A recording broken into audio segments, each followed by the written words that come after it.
एक रंगीन शहर में पिंकैटी रहता था। खामोश, चालाक और बहुत ही शरारती। लोग उसे पिंकैटी कहते थे, मगर उसकी दोस्त बिल्ली उसे प्यार से पिंकैटी कहती थी। एक दिन शहर में ऐलान हुआ कि सबसे खूबसूरत पार्क का मुकाबला होने वाला है। पिंकैटी ने सोचा, मैं ऐसा पार्क बनाऊंगा जो सबको मुस्कुराने पर मजबूर कर दे। वो रात भर खामोशी से काम करता रहा। कहीं गुलाबी झूले, कहीं रंग बदलते फूल और बीच में एक फव्वारा जो मौसीकी के साथ नाचता था। मगर सुबह होते ही शरारती बंदरों ने आकर सारी सजावट उलट-पलट कर दी। पिंकैटी घबराया नहीं।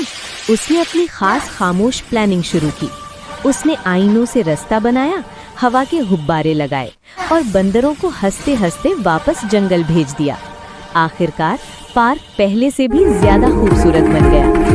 जब जजेस आए तो सब हैरान रह गए। बच्चों की हंसी, बुजुर्गों की मुस्कुराहट और हर तरफ खुशी। पिंकैटी जीत गया। आखिर में पिंकैटी ने कहा, खामोश रहकर भी अच्छे काम किए जा सकते हैं। पिंकैटी ने बस मुस्कुराकर अपनी मशहूर पिंग पिंग धुन बजा दी। सबक, समझदारी, मेहनत और अच्छा दिल, यही असली कामयाबी है।